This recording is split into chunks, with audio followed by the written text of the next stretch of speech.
நீ இருக்கிறியே ஒல கொட்டாயா, சும்மா நடக்கிறியே தவள கொட்டாயா, மஜாவாயி நிக்கிறியே பஞ்சு மிட்டாயா. நான் அவர் வேலை உசுரா வச்சிருக்கேன், அது அவராண்ட கொஞ்சம் எடுத்து சொல்லுங்க.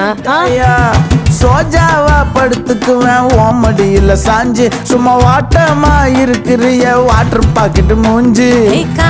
நீ ஏன் எப்ப பாரு மொட்டை தலையாவே இருக்க? ஸ்டைல் என் மனசு ஒசுப்புறியே நீ மீன போல ஆஞ்சி.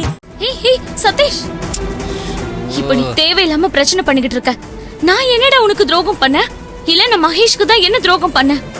குடிச்சிட்டு எதையாவது உளறிட்டு இருக்காத சொல்லிட்டேன். என்னது? நீ மகேஷுக்கு துரோகம் பண்ணலையா? நீ பண்ணது துரோகமா இல்லையானே அவங்கிட்டே கேட்போமே. சதீஷ் ப்ளீஸ்,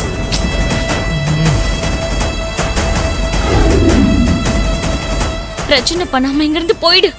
நான் உன்கிட்ட கெஞ்சி கேக்குறேன். இங்க பாருடா, இவ்வளவு நேரம் ஒழுங்கா போயிடான்னு மாட்டிட்டு இருந்த, இப்ப என்ன கெஞ்சிர?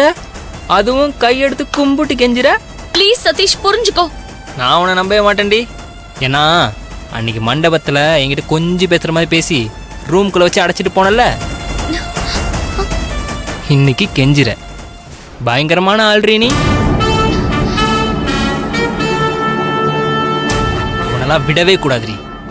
நான் அவன்கிட்ட இப்போ போய் நடந்ததெல்லாம் சொல்லி இதுக்கு ஒரு முடிவு தெரியாம இங்க இருந்து போக மாட்டேன்.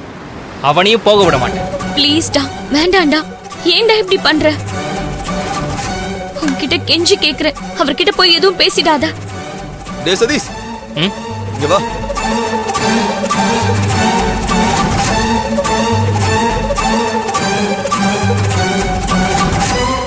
மச்சி, அவ கெஞ்சிரத பார்த்தா இதை யூஸ் பண்ணி நாம என்ன வேணாலும் பண்ணலாம்னு தோணுதுடா. என்னடா சொல்ற? தனியா பேசலாம் மச்சி. கவி, கொஞ்சம் வெயிட் பண்ணுமா. இந்த பிரச்சனையை நான் இவன்ட்ட பேசி சால்வ் பண்றேன்.